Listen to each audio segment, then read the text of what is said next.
గురువుగారు, అగస్త్యుని శాపం కారణంగా కొండ చెలువుగా మారిన నహుషునికి శాప విమోచనం ఎలా అయింది? నహుషుడు 100 యజ్ఞాలు చేసి ఇంద్ర పదవిని అధిరోహించటానికి అర్హత సంపాదిస్తాడు.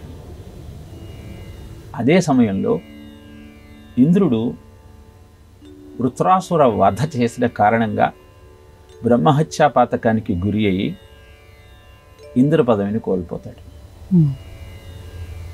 ఎవరు ఇంద్ర పదవిని అధిరోహించటానికి అర్హులు అని ఆలోచన చేసినటువంటి దేవతలు, ఋషులు అంతా నహుషుడికి ఇంద్ర పదవిని కట్టబెడతారు.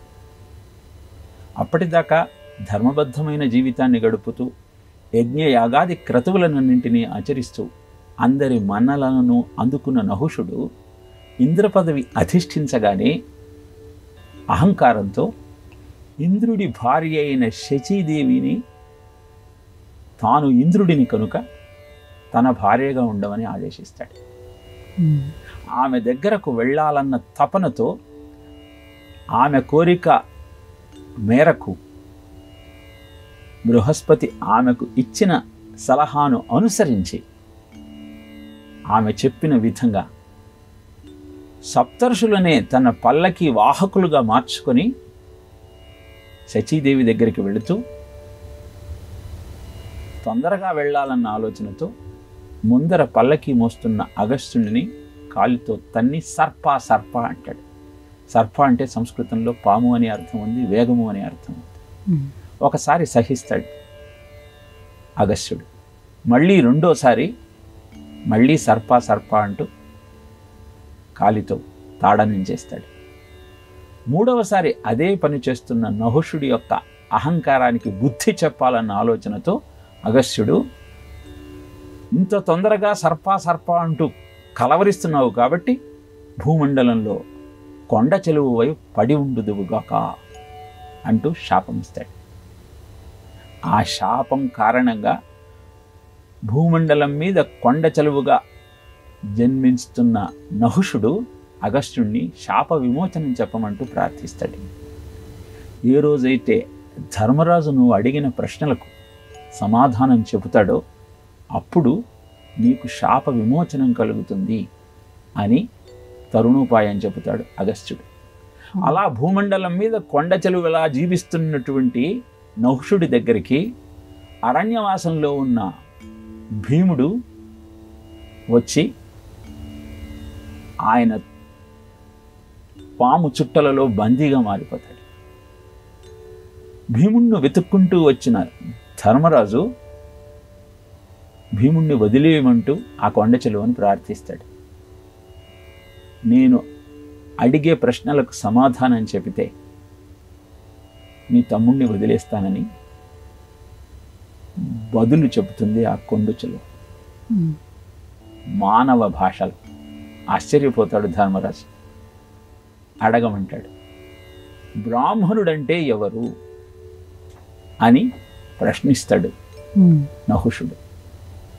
సత్యం దానం క్షమాశీలం అనురశంస్య తపోఘ్రణ దృశ్యంతే యత్ర నాగేంద్ర స బ్రాహ్మణ ఇతి స్మృత. ఎవరిలో అయితే సత్యశీలత, దానగుణము, క్షమాగుణము, అద్భుతమైన శీలము, అబద్ధాలు చెప్పేటువంటి ఆలోచన లేకుండా కేవలము తపశ్శక్తితో జీవిస్తూ ఉంటాడో అతనే బ్రాహ్మణుడని పిలువబడతాడు. ఈ లక్షణాలు లేకపోతే వాడిని ఏమంటారు అంటే వారిని బ్రాహ్మణుడు అనరు అని సమాధానం చెప్తాడు.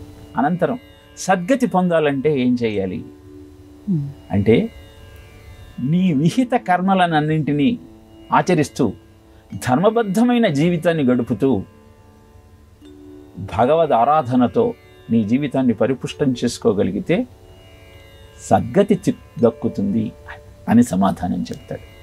అనంతరం మనస్సుకు బుద్ధికి తేడా ఏమిటి అని ప్రశ్నిస్తాడు నహుషుడు. సంకల్ప వికల్పాత్మకమైనది మనస్సు, నిశ్చయాత్మకమైనది బుద్ధి. కనుక మనస్సును బుద్ధి అధీనంలో ఉంచి జీవితాన్ని కొనసాగించినట్టయితే సక్రమమైన జీవన విధానం అలవడుతుంది అంటూ నహుషుడు అడిగిన అన్ని ప్రశ్నలకు ధర్మరాజు సమాధానాలు చెప్పిన తర్వాత ధర్మరాజు అడుగుతాడు, ఇంత అద్భుతమైన ప్రశ్నలు అడుగుతున్న నువ్వు కొండ చెలువుగా మారటానికి కారణం ఏమిటి? అసలు నువ్వెవరు అంటే, నహుషుడు తన వృత్తాంతాన్నంతా చెప్పి, ధర్మబద్ధమైన జీవితాన్ని గడిపిన నేను అత్యంత ఉన్నతమైన శిఖరాలను అధిరోహించాను. ఎప్పుడైతే ధర్మం తప్పానో అప్పుడు అధపాతాళానికి గురి అయ్యాను, శాపగ్రస్తుడనయ్యాను అంటూ ఆధునిక సమాజానికి మహాభారతంలోని అరణ్య పర్వంలో చెప్పిన ఈ కథ మార్గదర్శకంగా నిలుస్తుంది. With hard work and determination you can reach heights, but you need character to stay there. ఇది మనం గుర్తుపెట్టుకొని పట్టుదల ప్రతిభతో ఉన్నత శిఖరాలను అధిరోహించవచ్చు. అధిరోహించిన తరువాత శీలాన్ని కాపాడుకోగలిగితే అది నీకు సద్గతిని, ముక్తిని, యశస్సును, ఆనందాన్ని అందిస్తుంది. లేదంటే దెబ్బతింటాం. ఈ విషయం మనం ఈ కథ ద్వారా తెలుసుకోవచ్చు.